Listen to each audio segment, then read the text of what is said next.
దేవుని ఆత్మతో సత్యంతో ఆరాధించడానికి దేవుడు మనల్ని ఇక్కడికి నడిపించినందుకు దేవునికి వందనాలు. లేఖన భాగాల ఆధారంగా కొన్ని వచనాలు చూసుకొని మనం దేవుణ్ణి ఆరాధించడానికి సిద్ధపడతాం. యోహాను సువార్త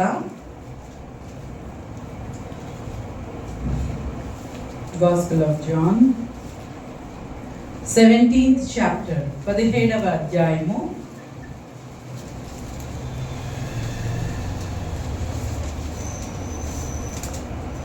16వ వచనం నుండి 24వ వచనం వరకు చదువుకుందాం.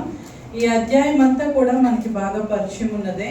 యేసుక్రీస్తు ప్రభు వారు తండ్రి అయిన దేవునితో తన యొక్క పరిచర్య అంతంలో దేవునికి ప్రార్థన చేస్తూ అప్పగింతలు దేవుడు తనకి ఏం అప్పచెప్పాడో దేవునికి తండ్రి అయిన దేవునికి తిరిగి ఆయన ఏం చెప్తున్నాడో, ఆయన ఏం ప్రార్థన చేస్తున్నాడో ఆ ప్రార్థన 17వ అధ్యాయంలో మనకి రాయబడి ఉన్నది.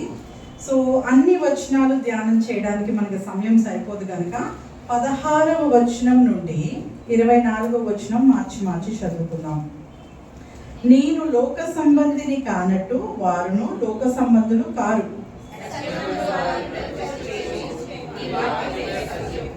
నీవు నన్ను లోకమునకు పంపిన ప్రకారము నేను వారిని లోకమునకు పంపితిని.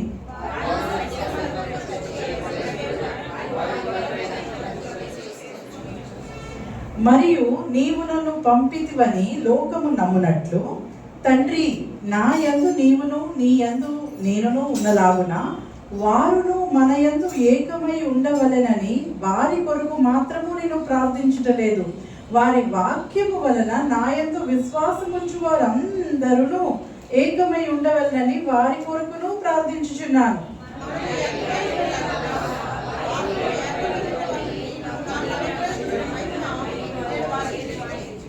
వారి యందు నేనును నా యందు నీవును ఉండుట వలన వారు సంపూర్ణులుగా చేయబడి ఏకముగా ఉన్నందున నీవు నన్ను పంపితివనియు నీవు నన్ను ప్రేమించినట్టే వారిని కూడా ప్రేమించితివనియు లోకము తెలుసుకున్నట్లు నాకు అనుగ్రహించిన మహిమను వారికి ఇచ్చితిని.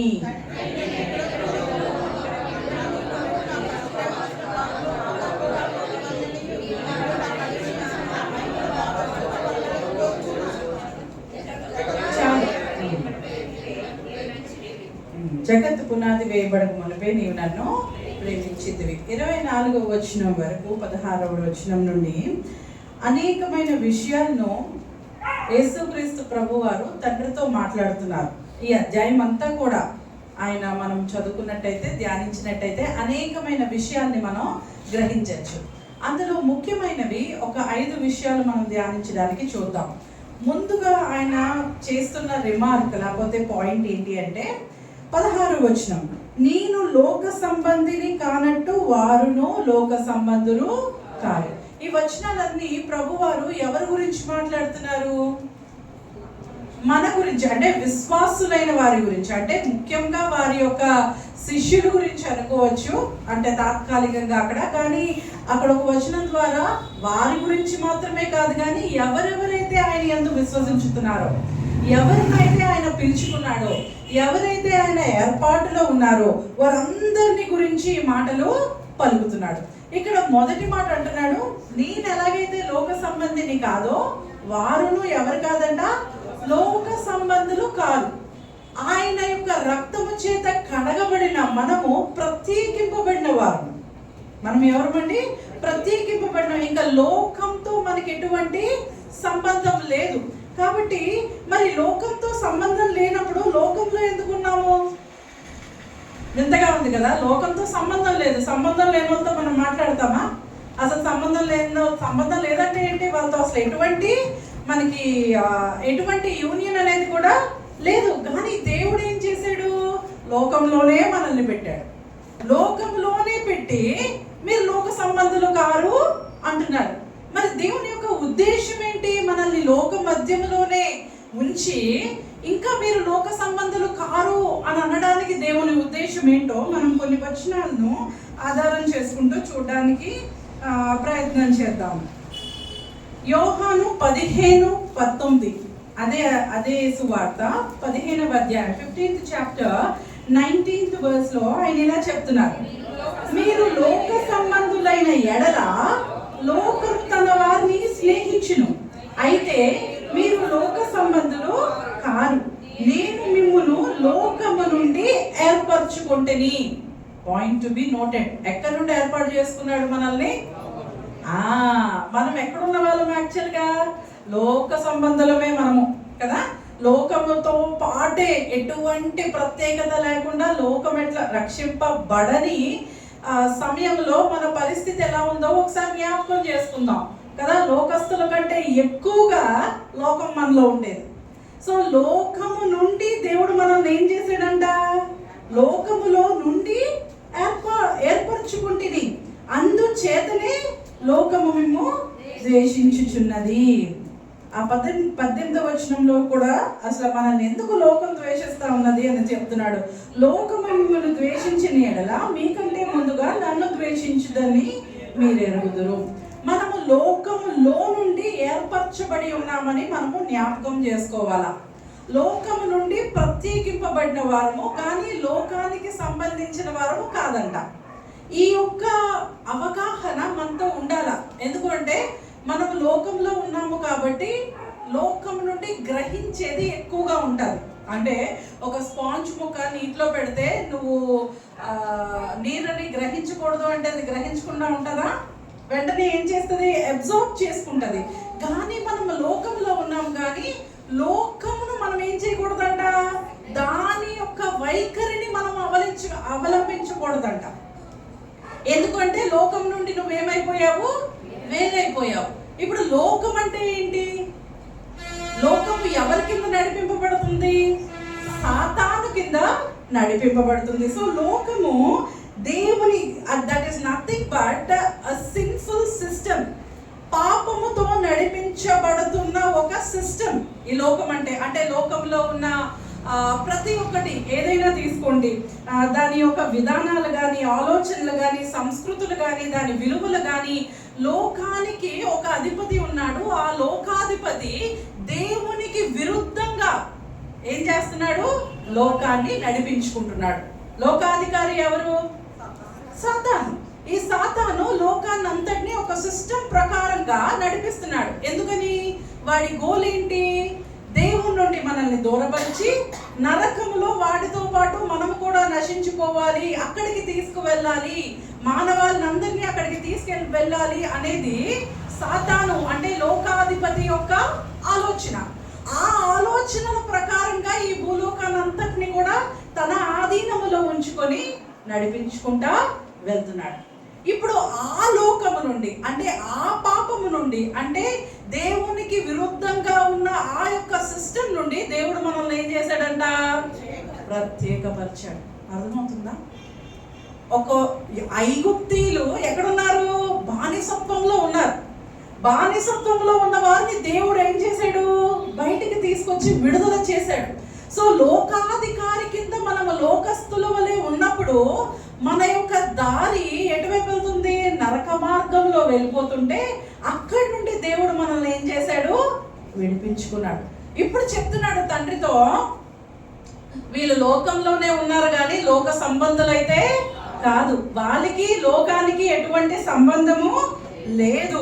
సో దేవునికి విరుద్ధంగా ఉన్న వ్యవస్థలో మనము పాలి భాగస్తులుగా ఉండకూడదు, ఉండరాదు. మనము దేవుడు దానికే మనల్ని ఏర్పాటు చేసుకున్నాడు అని మనం జ్ఞాపకం చేసుకోవాలి. ఇప్పుడు సరే ప్రత్యేకించబడ్డాము, మరి లోకంలో మనకు అసలు పౌరసత్వం లేదు, మరి ఇంకెక్కడ ఉన్నది? ఫిలిప్పీలు 3:20. మన పౌరసత్వం ఎక్కడున్నదని దేవుడు చెప్తున్నాడు. మన పౌరస్థితి పరలోకమందున్నది. చూద్దాం ఆ మాట చదవండి. ఫిలిప్పీలకు రాసిన పత్రిక 3:20. మన పౌరస్థితి పరలోకమందున్నది, అక్కడ నుండి ప్రభు అయిన యేసుక్రీస్తు. ఈ లోకంలో ఎందుకు మనం ఉన్నామంట అంటే, మనం ఇప్పుడు ప్రస్తుతం మనకి ఇవ్వబడిన ఒక పరిచయం లేకపోతే ఒక గోల్ ఏంటి అని అంటే, మనము ఈ లోకంలోనే ఉన్నాము, లోక సంబంధులము కాదు. మన పౌరస్థితి ఎక్కడ ఉన్నది? పరలోకములో ఉందని జ్ఞాపకం చేస్తూ, మన రాజ్యం వేరు, మన కింగ్డమ్ వేరు, మనము నివసించవలసిన స్థలం వేరు. అక్కడ పౌరస్థితి కలిగి మన రక్షకుడైన యేసుక్రీస్తు వారు వస్తున్నారు, మనల్ని అక్కడికి తీసుకువెళ్తారు అని ఈ లోకము నుండి మనం ఏం చేస్తున్నాం? ఆయన కోసం కనిపెడతా ఉన్నాం. కనిపెట్టుట. విశ్వాసి చేయవలసిందేంటి? కనిపెట్టుట. ఇదిగో దేవుడు వస్తాడు, నన్ను తీసుకువెళ్తాడు. మనము ఈ లోకపు పౌరులము కాదు, ఈ లోకపు వ్యవస్థను మనము ఆచరించము అనేది మనము జ్ఞాపకం చేసుకోవాలా. ఇంకో వచనం చూద్దాం, చూడండి. యోహాను, మనం చదువుతున్న యోహాను సువార్త 20:21 వచనం. అప్పుడు యేసు 20:21 నన్ను పంపిన ప్రకారము నేను మిమ్మల్ని పంపుచున్నానని వారితో చెప్పాను. ఇక్కడ ఏం చెప్తున్నాడంటే దేవుడు, మనము ఈ లోకమునకు పంపబడి ఉన్నామంట. ఏం చేసామంట? పంపబడి ఉన్నాం. చూడండి 17వ అధ్యాయంలో మనం ఒకసారి మళ్ళీ ఆ 18వ వచనం చేస్తే మనకు అర్థమవుతుంది. నీవు నన్ను లోకమునకు పంపిన ప్రకారము నేను వారిని లోకమునకు పంపితిని. అంటే లోకములో దేవుడు నిన్ను ఇంకా ఎందుకు ఉంచాడు? ఈ లోకంతో నీకు సంబంధం లేదని చెప్పాడు, కానీ నిన్ను ఈ లోకంలో ఎందుకు ఉంచాడు? ఈ లోకములోకి దేవుడు మనల్ని పంపాడు. అంటే దేనికి పంపించాడు? ఒక ఉద్దేశముతో ఆయన మనల్ని ఈ లోకానికి పంపాడు. అంటే దాని అర్థం ఏంటి అంటే, ఒక ఒక ఒక ప్రణాళిక ప్రతి ఒక్కరి పట్ల దేవుడు కలిగి ఉన్నాడు. ఒక విశ్వాసి పట్ల దేవుడు ఒక ప్రణాళిక కలిగి ఉన్నాడు. అది సంపూర్ణ పరచడానికి నీకు ఇంకా వ్యవధి ఇవ్వబడింది ఈ లోకంలో. అర్థమవుతుందా? అంటే నిన్ను లోకం నుండి ప్రత్యేకపరిచాడు. లోకం నుండి ప్రత్యేకపరిచిన తర్వాత వెంటనే మనల్ని ఏం చేయలేదు దేవుడు? పరలోకానికి తీసుకెళ్ళిపోలేదు. పరలోకపు పౌరస్థితి మనకి ఇవ్వబడినప్పటికీ రక్షణ పొందగానే మనం వెళ్ళిపోయామా? ఇప్పుడు మనం ఇక్కడే కదా ఉన్నాము. లోకంతో మీరు కలవకూడదని చెప్పాడు, కానీ ఒక మాట చెప్తున్నాడు. ఎందుకు లోకంలో ఉంచాడంట మనల్ని? ఇంకా ఆయన ఒక ఉద్దేశం నెరవేర్చబడడానికి ఆయన మనల్ని పంపి ఉన్నాడు. చూడండి ఎట్లాగా దాన్ని చెప్తున్నాడు అంటే, తండ్రి ఎలాగైతే ప్రభువుని లోకానికి పంపించాడో, దేవుని ఎందుకు పంపించాడండి? యేసుక్రీస్తు ప్రభు వారిని తండ్రి అయిన దేవుడు ఈ లోకానికి ఎందుకు పంపించాడు? తండ్రిని బయలుపరచడానికి. అసలు తండ్రి అంటే ఎవరు అనేది ఈ లోకానికి తెలీదు. దేవుడు అంటే ఎవరు ఈ లోకానికి తెలియదు కనుక ఎవరికి ఇష్టం వచ్చినట్టు వారు ఏం చేశారు? స్వరూపాలని లేకపోతే వేరే వేరే విధానాలని తీసుకొచ్చి ఇదే దేవుడు అని చెప్పి దాని ప్రకారంగా వెళ్ళిపోతుంటే అది కాదు సరి అయిన పద్ధతి. ఇదిగో తండ్రిని నేను బయలుపరుస్తున్నానని యోహాను 1:18 ఆ మాట ఉంటుంది చూడండి. యేసు ప్రభు వారు ఈ లోకానికి ఎందుకు వచ్చారంట? తండ్రిని బయలుపరచడానికి వచ్చారంట. ఎవడును ఎప్పుడైనాను దేవుని చూడలేదు, తండ్రి రొమ్మునున్న అద్వితీయ కుమారుడే ఆయనను బయలుపరిచెను. అసలు తండ్రిని బయలుపరిచింది లోకానికి ఎవరు? యేసుక్రీస్తు ప్రభు. ఎవరు? యేసుక్రీస్తు ప్రభు. ఎట్లాగైతే యేసుక్రీస్తు ప్రభు వారికి కొన్ని గోల్స్ పెట్టి తండ్రి ఈ లోకానికి పంపించాడో, నిన్ను నన్ను కూడా విశ్వాసిగా ఈ లోకానికి దేవుడు అందుకే పంపించాడు. నువ్వు ఒకప్పుడు నువ్వు నేను ఎక్కడున్నాము? లోకంలో ఉన్నాము. ఆ లోకం నుండి మనల్ని ఏం చేశాడు? ప్రత్యేకపరిచాడు, వేరుపరిచాడు. కానీ ఏం చేశాడు? ఈ లోకం నుండి వెంటనే మనల్ని తీసుకెళ్లి పరలోక రాజ్యంలో పెట్టేయలేదు. పరలోకపు పౌరస్థితి మనకు అనుగ్రహించాడు. కానీ ఈ లోకంలో మనము చేయవలసిన ఒక పని ఉంది. ఆ పనిని కంప్లీట్ చేయడానికి ఈ లోకంలో మనల్ని ఉంచాడు. అర్థమవుతుందా? ఒక విశ్వాసికి ఒక ప్రణాళిక ఉన్నది. దేవునికి ఒక ప్రణాళిక లేకుండా నిన్ను నన్ను ఇంకా ఈ లోకంలో ఆయన ఉంచలేదు. ఎలాగైతే యేసుక్రీస్తు వారి పట్ల తండ్రి అయిన దేవునికి ఒక ప్రణాళిక ఉన్నదో, నీ పట్ల నా పట్ల కూడా ప్రణాళిక ఉన్నది. ఇది మనము గ్రహించవలసిన వారుగా ఉన్నాము. లేకుంటే మనం ఎందుకు ఉదయాన్నే లెగుస్తున్నామో, ఎందుకు బ్రతుకుతున్నామో, ఎందుకు తింటున్నామో, ఎందుకు ప్రార్థన చేస్తున్నామో, లేకపోతే ఈ భూలోక అవసరతల గురించి దేవుని కొరకు దేవుని దగ్గరికి వస్తున్నామో మనల్ని మనం పరీక్ష చేసుకోవాల్సిన అవసరం ఉంది. ఒక ఫుల్ పిక్చర్ అనేది మనకి తెలియాలి. నేను ఎందుకు జీవిస్తున్నాను, దేవుడు నన్ను ఎందుకు ఇంకా ఉంచాడు, ఎందుకు నా జీవన విధానం ఇలా ఉన్నది, నా పరిస్థితులు ఇంకా ఎందుకు ఇలా ఉన్నాయి, దేవుడు నా పట్ల కలిగి ఉన్న ప్రణాళిక ఏది అనేది నీ వయస్సుతో నిమిత్తం లేకుండా, నీ యొక్క జెండర్తో నిమిత్తం లేకుండా నువ్వేం చేయాలా, తెలుసుకోవాలా. అది తెలుసుకుంటూ దాని వైపు నడుస్తున్నామో లేదో మనల్ని మనం ఏం చేసుకోవాలా, ఎప్పటికప్పుడు పరీక్ష చేసుకుంటూ ఉండాలా. ఇప్పుడు నేను చెప్పాను, ఒక మనీ నువ్వు తీసుకెళ్ళి ఆ గేట్ బయట ఒక బ్యాగ్ ఉన్నది తీసుకురా అంటే నేనేం చేస్తున్నాను, ఒక పని ఇచ్చాను మనీకి. అదేం చేయాలా, తను లోబడాలా, లెగాల, అటువైపు నడవాలా, అటువైపు నడుస్తూ గేట్ తీయాలా, బయట ఉన్నది తీసుకొని మళ్ళీ వచ్చి ఇక్కడ పెట్టాలా, ఇదిగో అక్క మీరు చెప్పిన పని నేను చేశానని నాకు అప్ప చెప్పాలా. అర్థమవుతుందా? అలాగే యేసు ప్రభు వారికి ప్రతి విశ్వాసికి కూడా దేవుడు ఏం చేశాడు, నీకున్న ఎబిలిటీస్ తో సంబంధం లేదు. అమ్మో నేను మాట్లాడలేను, అమ్మో నేను ప్రార్థన చేయలేను, అమ్మో నేను అట్లాంటి పర్సనాలిటీ కాదు, అవన్నీ తీసుకెళ్ళి పాడేయండి. దేవునికి దాంతో సంబంధం లేదు. దేవునికి ఏంటి అవసరమో తెలుసా, నీ యొక్క విధేయత. ప్రభువా నువ్వు నన్ను ఎందుకోసం అయితే పిలుచుకున్నావో, ఆ యొక్క ప్రణాళిక నా పట్ల ఏదైతే కలిగి ఉన్నావో అది నువ్వు సంపూర్ణపరచుకో దేవా అంటే చాలు. దేవుడు ఏం చేస్తాడు, ఆయన సంపూర్ణపరచుకుంటాడు. అది నీ పనే కాదు, అది ఆయన యొక్క నైపుణ్యత. ఎవరిని ఎలా ఉపయోగించుకోవాలో ఆయనకి తెలుసు. చూడండి, ఈ లోకానికి మొత్తం సువార్త తీసుకొచ్చింది ఎవరు? యేసు ప్రభు వారు వచ్చారా, భారతదేశానికి వచ్చారా, ఆస్ట్రేలియా వెళ్ళారా, ఇక్కడికి వెళ్ళారా? 12 మంది శిష్యులు, వారిలో అనేకులు జాలర్లు. అండ్ వాళ్ళు రాసిన మాటలు చదివితే మనకు అర్థం కాదు. అసలు 4-5 సార్లు చదివితే ఆత్మ ద్వారా తప్పించి మనకి ఇంకా ఏ విధంగా కూడా అది అంటే అంతటి నైపుణ్యత వాళ్ళకి. పేతురు ఒక్కసారి మాట్లాడితే 5,000 మంది నిష్ఠా ప్రవిష్టులు ఏమయ్యారు, వాళ్ళు మార్చబడ్డారు. ఎలా జరిగింది? ఆత్మచేత. ఆత్మచేత అంటే దేవుడు తన కార్యాన్ని పేతురు ద్వారా జరిగించుకున్నాడు. అట్లనే ప్రియ విశ్వాసి, నువ్వు ఏ వయస్సు వాడివైనా నీవు దేవునికి లోబడి, ప్రభువా నా పట్ల నీకు ఒక ప్రణాళిక ఉన్నది. యేసుక్రీస్తు ప్రభు వారిని ఎట్లాగైతే ఈ లోకానికి పంపించారో చూసారా, తండ్రి అయిన దేవుడు ఆయనకి ఏమి 80 సంవత్సరాలు 90 సంవత్సరాలు ఇచ్చాడా? 33. ఆ 33లో కూడా 30 సంవత్సరాలు తండ్రి దగ్గరే ఉన్నాడు ఆయన, తల్లి దగ్గరే ఉన్నాడు ఆయన, వారి గ్రామంలోనే ఉన్నాడు ఆయన. ఎక్కడా తరబీదు పొందింది లేదు. 3 సంవత్సరాలు సిద్ధపరిచిన తర్వాత ఆయన శ్రమల ద్వారా విధేయత నేర్చుకొని 3 సంవత్సరాల పరిచర్యలో తండ్రి తనకు అప్పగించిన ప్రతిదీ కంప్లీట్ చేసుకుని ఆయన వెళ్ళిపోయాడు.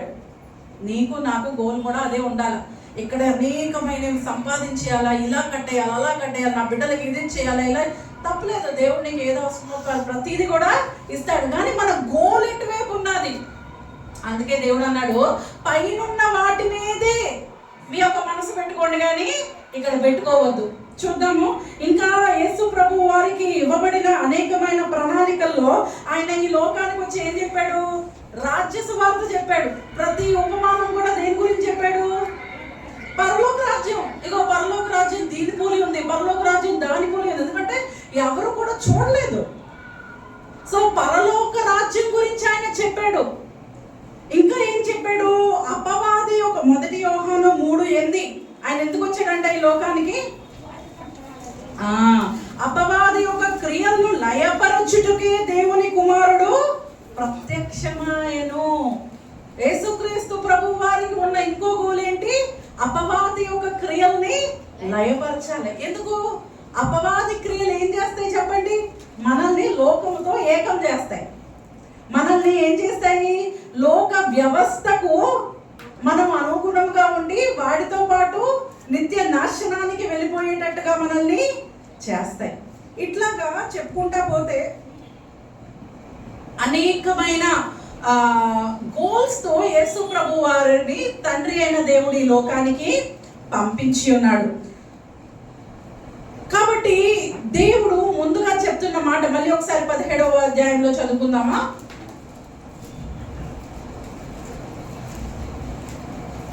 16 వచనం చూద్దాం. నేను లోక సంబంధిని కానట్టు వారును లోక సంబంధులు కారు. మళ్ళీ 18 వచనం చూద్దాం. నీవు నన్ను లోకమునకు పంపిన ప్రకారము నేనును వారిని లోకమునకు పంపితిని. ఈ రెండు క్లియర్ గా ఉన్నాయా? ముందుగా విశ్వాసి ఎవరు? లోక సంబంధి కాదు. ప్రభువా నన్ను లోకం నుండి వేరు చేశావు. నేను లోకములో ఉన్నప్పుడే నువ్వు నన్ను ఏం చేసుకున్నావు? ప్రత్యేకపరుచుకున్నావు. లోకము నుండి నన్ను వేరు చేసావు. ఇప్పుడు నువ్వు వాళ్ళతో పాటు ఆడడానికి లేదు, వాళ్ళతో పాటు పాడడానికి లేదు. లోక సిస్టమ్ ఎట్లా ఉందో ఆ వ్యవస్థను కూడా ఇది కామన్ కదా, ఇది లోకంలో అందరూ చేస్తారు, సమాజం పాటిస్తున్న దానికి నేను వ్యతిరేకంగా ఎలా ఉండగలను అని ప్రశ్న వేయడానికి ఒక విశ్వాసికి అర్హత లేదు. దేవుడు నేను ప్రత్యేకంగా ఉండమన్నాడు. ఆ ప్రత్యేకత ప్రకారమే నువ్వు ఉండాలి. ఇప్పుడు వేరు చేయబడ్డావు, పరలోక పౌర స్థితిని పొందుకున్నావు. ఇంకోటి ఏంటి గ్రహించావు? లోకానికి తండ్రి అయిన దేవుడు యేసుక్రీస్తు వారిని ఒక ఎజెండాతో ఎలా అయితే పంపించారో నిన్ను నన్ను కూడా ఒక ప్రత్యేకమైన ప్రణాళికతోటి ఈ భూలోకానికి పంపించాడు అనేది మనము గ్రహించాం. ఇప్పుడు రెండవది ఆయన ఇంకా ఏం చెప్తున్నాడో చూద్దాం. 17వ వచనం చాలా ముఖ్యమైనది. సత్యమందు వారిని ప్రతిష్ఠ చేయము, నీ వాక్యమే సత్యము. దాని కంటిన్యూషన్ 19వ వచనం. వారును సత్యమందు ప్రతిష్ఠ చేయబడినట్లు వారి కొరకై నన్ను ప్రతిష్ఠ చేసుకుని ఉన్నాం. ఇక్కడ ఒక మాట అంటున్నాడు, ప్రత్యేకపరచబడిన తర్వాత నెక్స్ట్ చేసేది ఏంటంటే ప్రతిష్ఠ కదా. ఇప్పుడు చూసారా మీరు ఎక్కడైనా ఏదైనా ఎవరినైనా దేవుని సేవ కోసం పరిచర్య కోసం కానీ ఇది చేసినప్పుడు మీరు చూసారా ప్రతిష్ఠ చేస్తారు. ఇప్పుడు ఇల్లు కట్టుకున్నాక ఏం చేస్తారు? గృహ ప్రతిష్ఠ అంటారు. ప్రతిష్ఠ అంటే ఏంటి? ప్రతిష్ఠ అంటే ఏంటి? సాంక్టిఫికేషన్. ఓకే, అంటే దాన్ని పరిశుద్ధపరచబడ్డం. హీబ్రూలో దీన్ని ఏమన్నారంటే కాదేశ్ అన్నారు, అంటే పవిత్రపరచబడుట.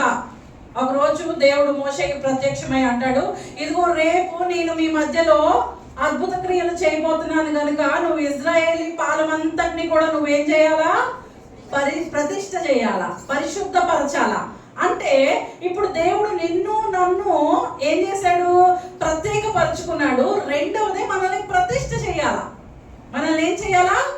ప్రతిష్ఠ అంటే ఏంటి? పవిత్రపరచాలా. ఎందుకంటే మనం లోకం నుండి వేరు చేశాడు కదా. లోకంలో అంతా ఏమున్నది? అపవిత్రత ఉన్నది, పాపం ఉన్నది, శాపం ఉన్నది.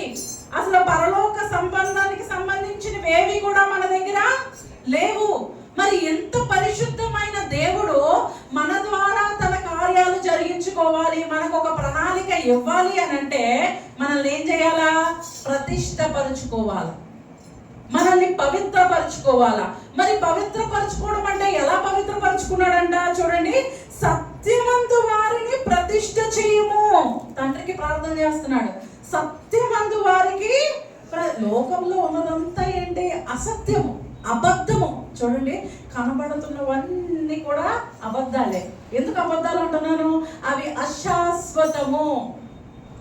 మనం చూసనుకుంటాం, అబ్బా ఇది ఒక్కటి నాకు దొరికితే, ఒక్క ఇల్లు కట్టుకుంటే చాలు, నాకు ఇంకేం అక్కర్లా, ఒక్క ఇది కొనుక్కుంటే చాలు, నాకు ఒక్క ఉన్న ఆర్థిక పరిస్థితులు బాగైపోతే చాలు, ఇంక ఉన్న అనారోగ్యం ఒక్కటి బాగైపోతే చాలు, నేను ఇంకా సెటిల్ అయిపోయాను అనుకుంటాం. అది అసలు సెటిల్మెంటే కాదు.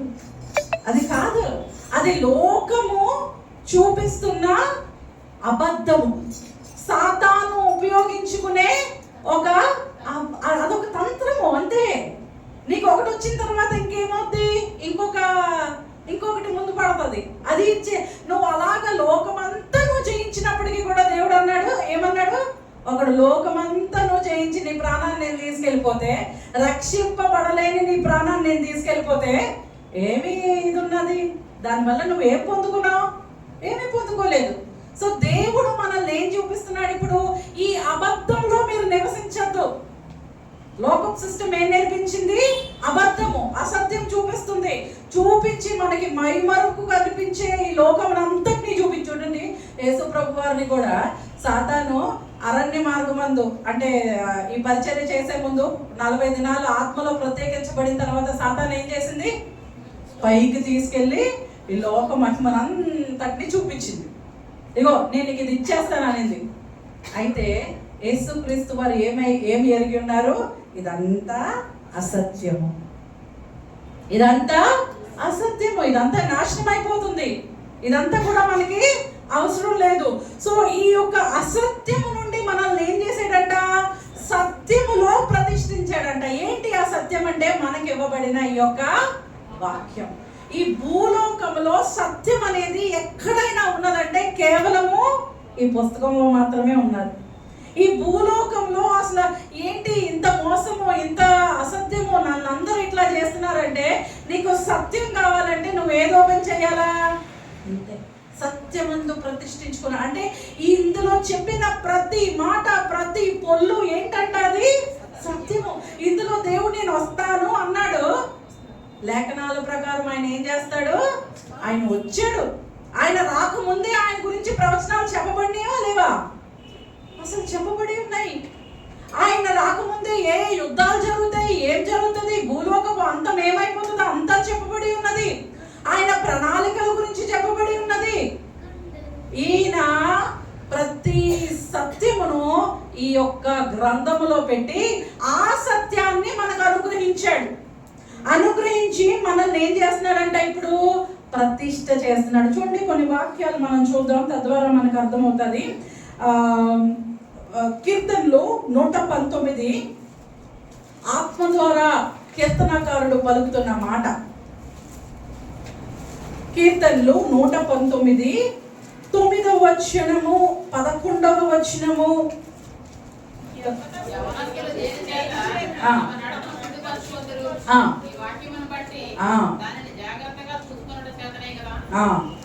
ఈ లోకంలో మన నడతను శుద్ధి చేసేది ఏదంట? మనము పవిత్రపరచబడ్డం, ప్రతిష్టపరచబడ్డం అంటే ఏంటో చూస్తున్నాం. ఒక వ్యక్తి లోకం నుండి వేరైన తర్వాత, వేరుపరచబడిన తర్వాత, పరలోక పౌరస్థితి పొందిన తర్వాత మనము ప్రతిష్ఠ చేయబడుతూ అంటే పవిత్రపరచబడుతూ ఉండాలి ఈ లోకంలో. అర్థమవుతుందా? ప్రతిసారి ఏం చేయబడతా ఉండాలి?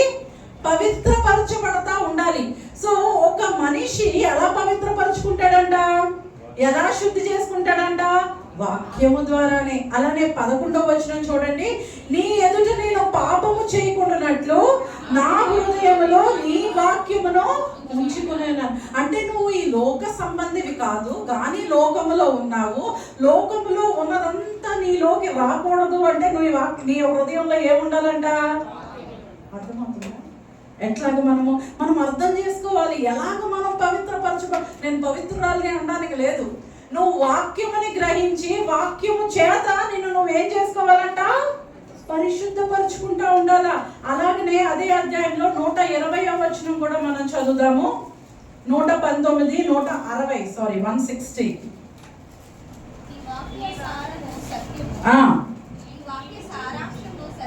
నీ వాక్య సారాంశము సత్యము, నీవు నియమించిన న్యాయ విధులను నిత్యము నిలుచును. చూడండి, సత్యము అనగానే నిత్యము నిలిచేది అని గుర్తుంచుకుందాం. అసత్యము వెంటనే పడిపోద్ది, సత్యము ఎప్పటికైనా నిల్చొనే ఉంటది. ఆయన వాక్య సారాంశము ఏంటంట? సత్యము. ఆయన వాక్య సారాంశము సత్యము. ఇంకోటి మనకి బాగా పరిచయమైన వచనం చదువుదాము. ఎఫెసీయులకు రాసిన పత్రిక 5:26. ఎఫెసీయులకు రాసిన పత్రిక 5:26.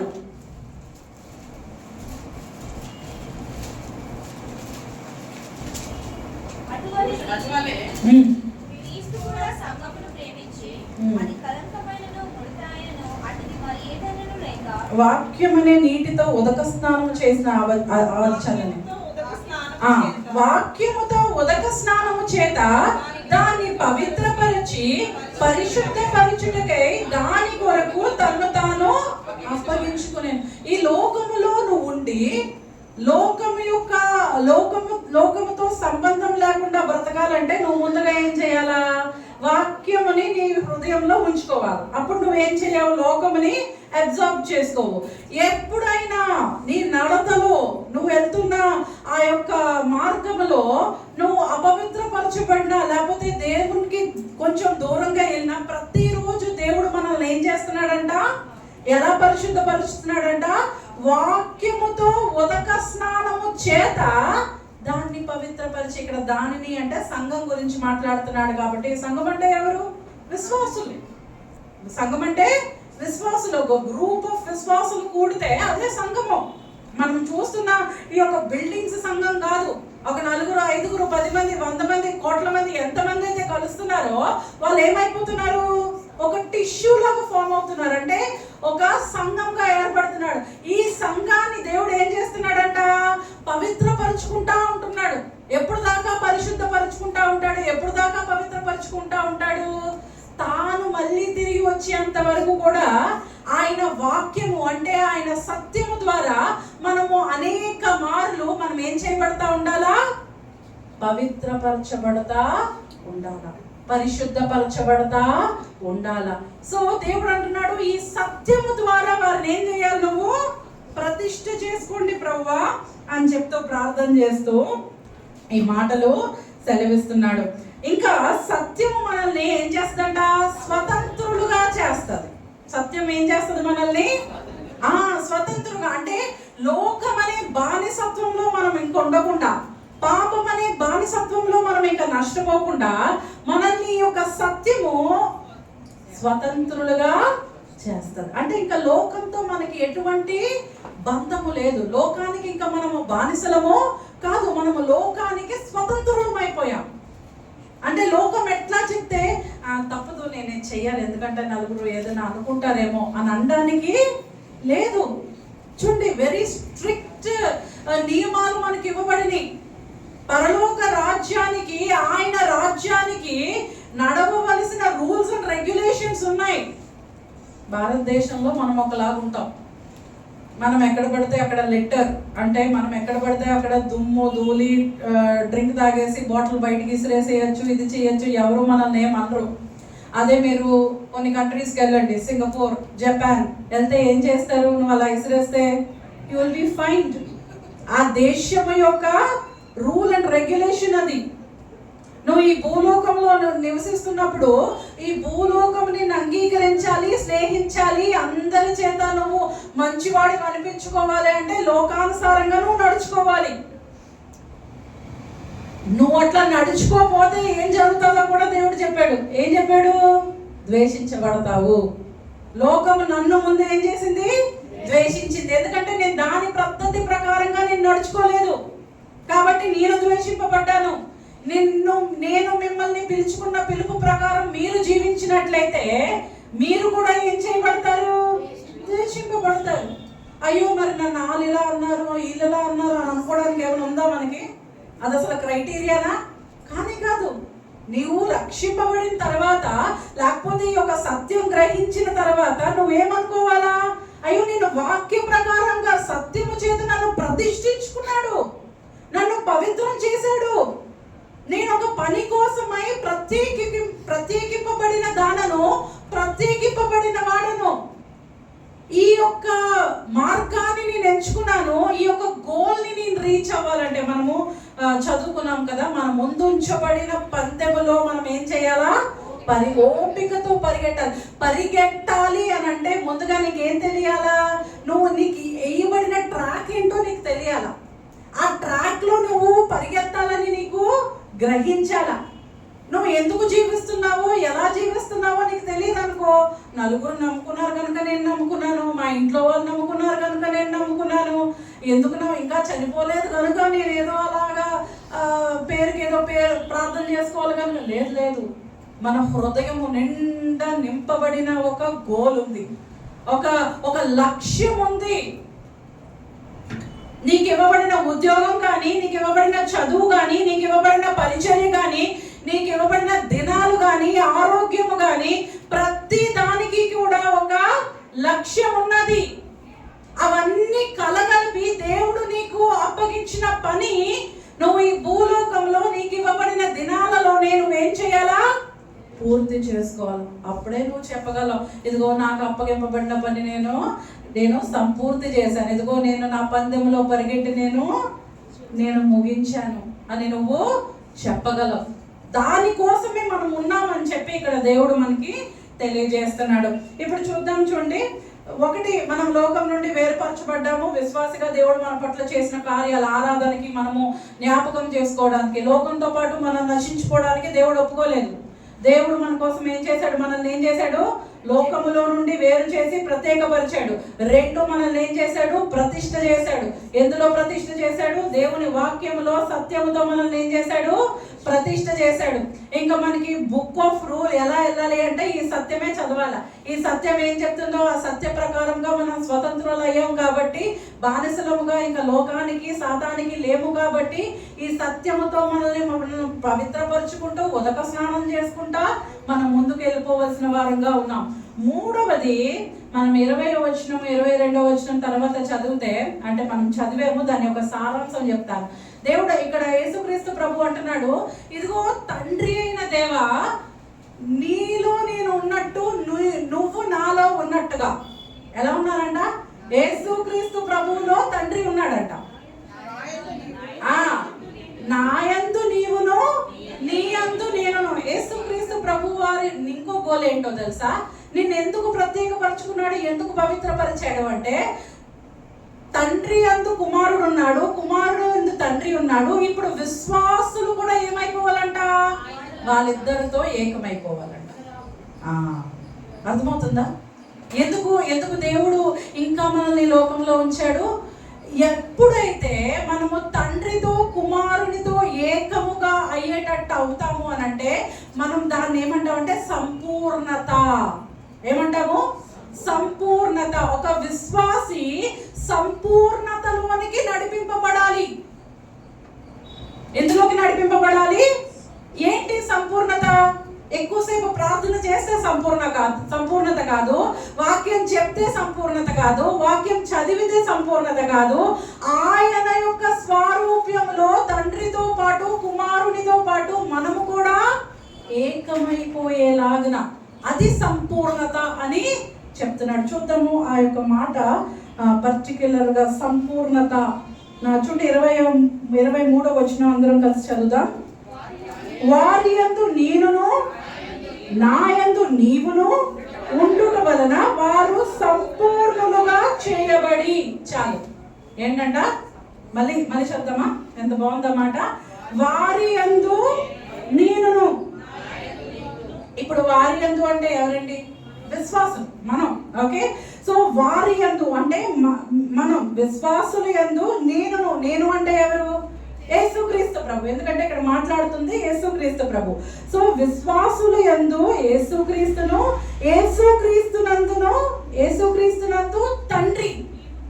నీవు అంటే ఎవరు? తండ్రితో మాట్లాడుతున్నాడు కనుక తండ్రి. చెప్పండి. ఉండుట వలన వారు సంపూర్ణులుగా చేయడం.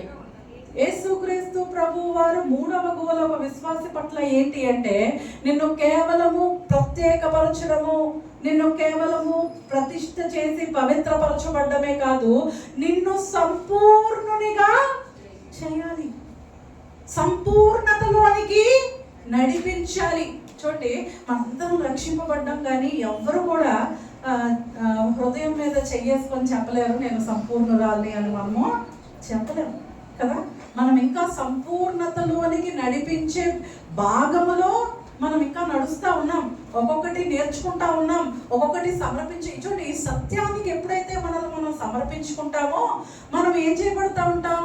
ఇంకా దేవునికి దగ్గరగా ఇంకా ఎంత దగ్గర అంటే, దేవుడు ఏమంటున్నాడంటే, మనందరం పక్కన చూడు, ఎప్పుడైనా మీరు మంచి స్నేహితుల్ని చూసారనుకో, వాళ్ళిద్దరు ఎప్పుడు కలిసే ఉంటారు. మనకి ఎవరైనా ఇష్టమైన వాళ్ళు ఉంటే వాళ్ళ దగ్గరికి వెళ్ళి కూర్చోవాలని మనం అనుకుంటాం కదా, వాళ్ళ చేతిలో చెయ్యేసి ఉండాలని మనం అనుకుంటాం. కానీ ఇక్కడ దేవుడు అంతకంటే ఎక్కువగా ఏమంటున్నాడు? ఆయనలో మనం ఉండాలంట. అంటే ఇంకా విడదీయలేనట్టుగా ఆయనతో పాటు మనం ఏం అవ్వబడాలి? ఏకమైపోవాలి. ఎంత ఏకత్వాన్ని దేవుడు కోరుకుంటున్నాడంటే, ఎంత సాన్నిహిత్యాన్ని కోరుకుంటున్నాడంటే, ఆయన ఎలా వర్ణించాడంటే, నేను తలని, మీరు శరీరం. సంఘం ఏంటంట? శరీరం. విశ్వాసులు ఎవరంట? శరీరం.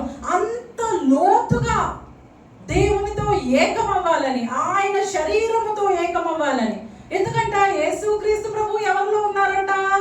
తండ్రిలో ఉన్నాడంట. ఇప్పుడు యేసుక్రీస్తు ప్రభువులోకి ఎవరున్నారంట? సంఘం ఉందంట. అంటే ఎక్కడ కూడా తండ్రికి, కుమారునికి, విశ్వాసులకి ఇంచు కూడా గ్యాప్ లేదు. అలాగ మనం ఉండాలంటే ఉంటేనే మనము సంపూర్ణతలోనికి వెళ్ళామంట. చూద్దాము దీనికి సంబంధించిన కొన్ని వచనాలు మనం చూద్దాం. ఎలాగా యేసుక్రీస్తు ప్రభువులో తండ్రి ఉన్నాడని చెప్తున్నాడు అంటే, ఇది యోహాను సువార్త 14వ అధ్యాయము 10వ వచనం చదువుదామండి. తండ్రి యందు నేనును నా యందు తండ్రి ఉన్నామని.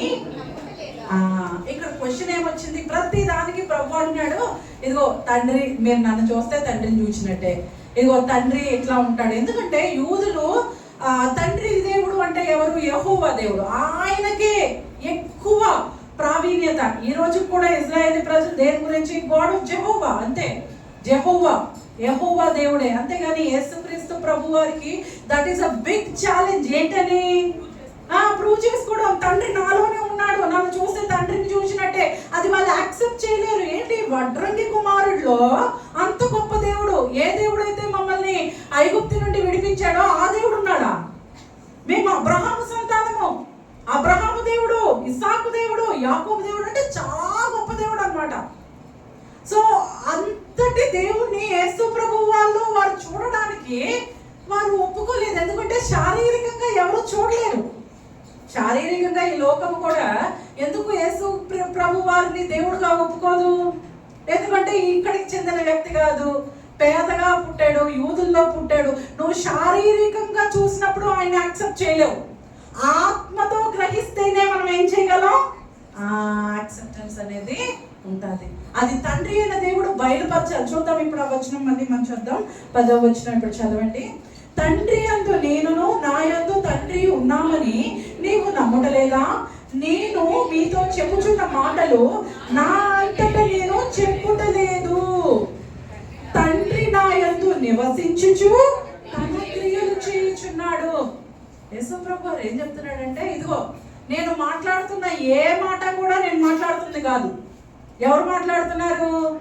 తండ్రి అయిన దేవుడు ఏది మాట్లాడమంటున్నాడో అదే మాట్లాడుతున్నాను. నేను ఏ క్రియలు కూడా, అంటే ఈ భూలోకంలో ఉన్నప్పుడు ఆయన అనేకమైన క్రియలు చేశాడు. మనకి కొన్ని మాత్రమే ఇందులో ఇవ్వబడి ఉన్నాయి. ఈ క్రియలన్నీ కూడా నా అంతటి నేను చేయట్లే. తండ్రి ఏది చేస్తున్నాడో అది చూసి నేను ఇక్కడ చేస్తున్నాను. ఇప్పుడు చెప్పండి, యేసుక్రీస్తు ప్రభు వారిలో తండ్రి ఉండి అట్లా చేస్తే, మనలో యేసుక్రీస్తు వారు ఉన్నప్పుడు మనం ఏం చేయాలా? అలాగే చేయాలి. అంటే అలాగే అంటే అర్థం ఏంటి? ఇక్కడ ఎలాగైతే యేసుక్రీస్తు ప్రభు వారు తన స్వంత బుద్ధిని ఉపయోగించలేదు, తండ్రి ఏది చెప్పాడో అదే చెప్పాడు, తండ్రి మాటలే మాట్లాడాడు, తండ్రి చేయమన్న పనులే చేశాడు. ఇప్పుడు యేసుక్రీస్తు వారిని మన హృదయంలో కలిగి మనం ఎలా ప్రవర్తించాలా? యేసుక్రీస్తు ప్రభు వారు ఏది మాట్లాడమంటే, ఏది చెప్పమంటే అదే చెప్తాం. ఆయన అప్పగించిన పనే మనము చేస్తాం. నువ్వు అట్లాంటి నిర్ధారణ కలిగిన వాడు అయితేనే నువ్వేం చెప్పగలవు చెప్పు? యేసుక్రీస్తు ప్రభు వారు నన్నుండి నడిపిస్తున్నాడు, దేవుడు నన్ను నడిపిస్తున్నాడు. యేసుక్రీస్తు ప్రభు వారిలో తండ్రి ఉన్నారు, నీలో నాలో ఎవరున్నారు? యేసుక్రీస్తు ప్రభు వారు. తద్వారా తండ్రి కూడా మనలోనే నివసిస్తున్నాడు. ఇలాగా సంపూర్ణతలోనికి దేవుడు మనల్ని నడిపించుకుంటా వస్తున్నాడు. చూద్దాం కొలస్సీలకు రాసిన పత్రిక 1:27 అందరూ తీయాలి. కొన్ని వచనాలు త్వరగా చదువుకుంటే మనము గ్రహించగలుగుతాము.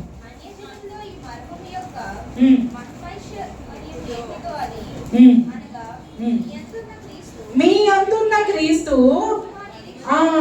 మీ అందున్న క్రీస్తు, మనలో ఎవరున్నారు? క్రీస్తు. ఆయన మహిమకు నిరీక్షణే ఉన్నాడు. ఇంకొక ఆఖరిగా రోమీలకు రాసిన పత్రిక 8వ అధ్యాయము 9-10 వచనము. యేసుక్రీస్తు మనలో ఉన్నాడు అని నిర్ధారించడానికి అవసరమయ్యే వాక్యాలు మనం చదువుతున్నాం. అంతే చాలు. ఏంటంట? దేవుని ఆత్మ. ఇప్పుడు యేసుక్రీస్తు ప్రభు వారు మనలో ఎట్లాగా నివసిస్తా ఉన్నారు? ఆత్మ స్వరూపాన, పరిశుద్ధ ఆత్మ ద్వారా. సో సో దేవుని ఆత్మ మీలో నివసించి ఉన్న ఎడల అంటున్నాడు. ముందుగా నేను ఏం చేశాడు? లోకం నుండి వేరుపరిచాడు. తర్వాత ఏం చేశాడు? ప్రత్యేకపరుచుకున్నాడు, సత్యమందు ప్రతిష్ఠ చేశాడు. దాని తర్వాత ఏం చేశాడు? నువ్వు గ్రహించావు, ఇప్పుడు నీకు ఒక గోల్ ఉందని గ్రహించావు. ఇప్పుడు నువ్వేం చేశాడు? సంపూర్ణతలోనికి నడిపిస్తా ఉన్నాడు. సంపూర్ణతలోనికి ఎందుకు నడిపిస్తున్నాడు అని అంటే ఆయన మనకు మహిమను అనుగ్రహించడానికంట. ఏ మహిమను అయితే చూద్దాం, చూడండి. అదే యోహాను పత్రిక మనం ఇందాక చదువుతాం కదా, 17వ వచనంలో, ఈ లోకంలోని మనుష్యుడు ఎప్పుడైతే దేవుని మాట, దేవుని ఆజ్ఞ అంగీకరింపనప్పుడు మనుషుడు పోగొట్టుకున్నది ఏదంట? మహిమను పోగొట్టుకున్నాడంట. ఈ అందరూ పాపము చేసి దేవుడు అనుగ్రహించిన మహిమను పోగొట్టుకున్నారు.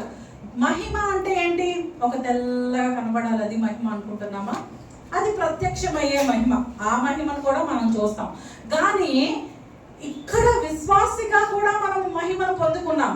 అంటే పాపము ద్వారా ఏ మహిమనైతే పోగొట్టుకున్నామో, మహిమ అంటే దేవుడు అనుగ్రహించిన గౌరవం, దేవుడు మనిషికి అనుగ్రహించిన స్థితి ఒకటి ఉన్నది. ఆ స్థితిని మనం ఏం చేసాము?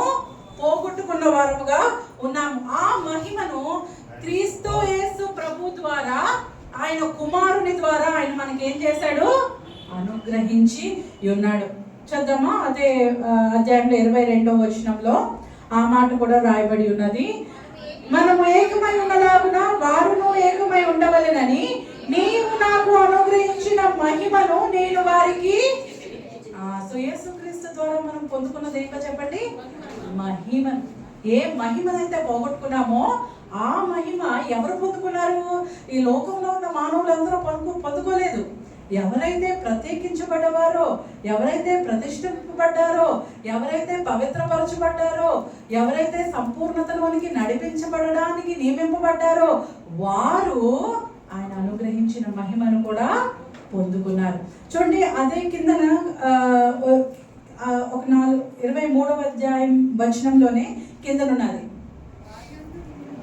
నీవు నన్ను ప్రేమించినట్టే వారిని కూడా నేను ప్రేమించిందననియో లోకము తెలుసుకున్నట్లు నాకు అనుగ్రహించిన మహిమను వారికి అనుగ్రహించింది. కొంచెం బాగా అర్థం అవ్వాలంటే ఆఖరిగా ఒక వచనం చదివి మనం ముగించుకుందాం. 2 పేతురు మొదటి అధ్యాయము 2వ వచనం నుండి 4 వచనాల వరకు.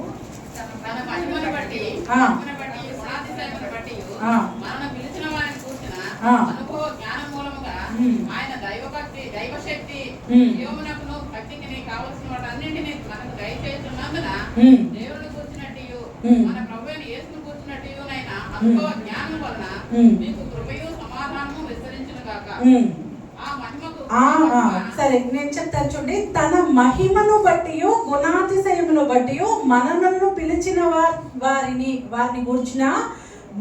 గురించిన జ్ఞానం అంటున్నాడు. ఇప్పుడు దేవుడు ఒక విశ్వాసిని దేని బట్టి పిలుచుకున్నాడంట? ఆయన మహిమను బట్టి, ఆయన గుణాలను బట్టి, ఆయన మహిమను బట్టి. అంటే యేసుక్రీస్తు వారికి ఇవ్వబడిన మహిమను బట్టి, ఆయన గుణాతిశయాలను బట్టి ఒక విశ్వాసిని ఏం చేశాడు? పిలుచుకున్నాడు. ఇదిగో నాకు తండ్రి ఇచ్చిన మహిమను నేను నీకు అనుగ్రహిస్తాను. నువ్వు ఎప్పుడైతే దేవుని బిడ్డగా మార్చబడ్డావో, తను ఎందరు అంగీకరించారో వారందరికీ దేవుని పిల్లలకుటకు ఆయన అధికారం ఇచ్చాడు. అంటే ఆయన మహిమలో మనకేమిచ్చాడు? భాగాన్ని అనుగ్రహించాడు. సో ఆయన మహిమను బట్టి, ఆయన యొక్క గుణాతిశయాన్ని బట్టి ఆ వాక్యం అంతా చదివితే ఏమర్థమవుతుందంటే మనకి ఈ భూలోకములో ఆయన చెప్పిన భక్తిని చేయడానికి కావలసిందంతా కూడా ఆయన మహిమను బట్టి మనకి అనుగ్రహింపబడిందంట ఆల్రెడీ.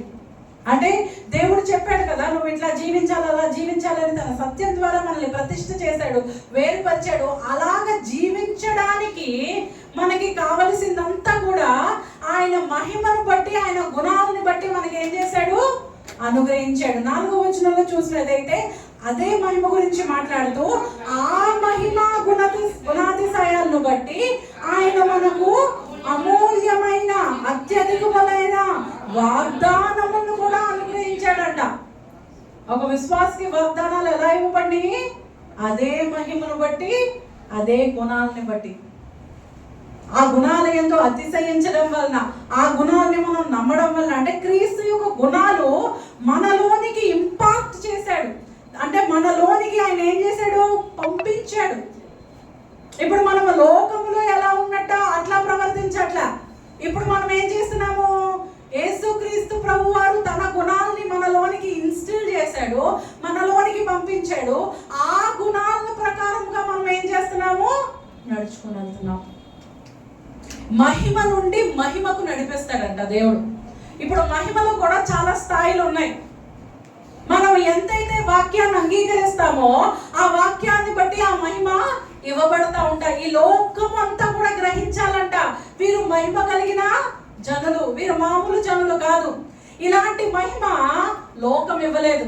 చూడండి, లోకంలో కొన్నిసార్లు అత్యధిక విజయాలు పొందితే బోర్డంత మహిమ వస్తుంది. ఆ మహిమ ఏమైపోతుంది? కొన్ని రోజులకి ఫేడ్ అయిపోతుంది. కొంచెం మంచి చేయొచ్చు, కానీ ఏమవుతుంది? కొన్ని రోజులకి అది పోతుంది. కానీ వాడబారని మహిమ కిరీటం ఆయన ఇస్తాడంట మనకి. అంటే ఈ మహిమ ఎదుగుతా వస్తూ ఉంటుంది. మహిమ నుండి మహిమకు నడిపించే దేవుడు. చూడండి, ఇప్పుడున్న మహిమ మనకి కేవలం ఎలాంటి మహిమ అంటే మన యొక్క గుణాలని మార్చి, మన యొక్క ఆత్మను మార్చి నడిపించే మహిమ, మన యొక్క హృదయాన్ని వెలిగించిన మహిమ. కానీ రానున్న రోజుల్లో ఏం జరుగుతుంది?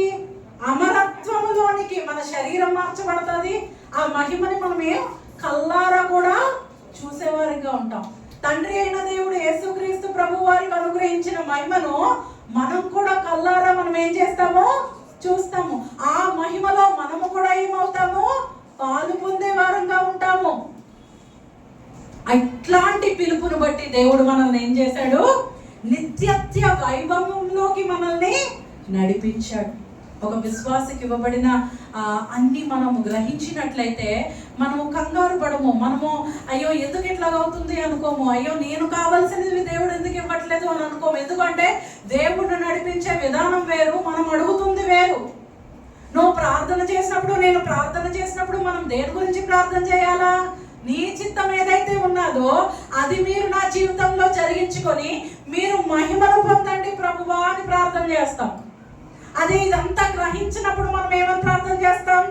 ఇదిగో ఈ జీవితంలో నేను ముందుకెళ్ళాలి, నాకు ఇది ఇవ్వు, నాకు అది ఇవ్వు. ఇదిగో లోకంలో నేను సెటిల్ అవ్వాలి, నాకు అది ఇవ్వు, నాకు ఇది ఇవ్వు. చూసారా ఎంత తేడా ఉన్నదో? అందుకే కొన్ని ప్రార్థనలు ఏమవో అంగీకరింపబడవు. నువ్వు ముందుగా సత్యం తెలుసుకోవాలా. అసలు దేవుడు నేను ఎందుకు రక్షించుకున్నాడు, ఎందుకు ప్రత్యేకపరిచాడు, ఎందుకు పవిత్రపరిచాడు, ఆయనకి నీ పట్ల ఉన్న కలిగిన ఉద్దేశం ఏంటో ఒక విశ్వాసి గ్రహించాలా. ఆ యొక్క ఉద్దేశ ప్రకారం నువ్వు నడిపింపబడ్డానికి, అంటే మహిమ నుండి మహిమకు నువ్వేం చేయాలా? ఎదుగుతా ఉండాలి. నువ్వు సంపూర్ణతలోనికి నడవబడాల. ఈ యొక్క 4 తలంపులతో దేవుణ్ణి మనము ఆరాధిద్దాం. ఇట్లాంటి చూసారా, దీన్ని బట్టి మనకు అర్థమవుతుంది ఏంటంటే దేవుడు మనల్ని పిలుచుకున్న పిలుపు ఎంత ఘనమైన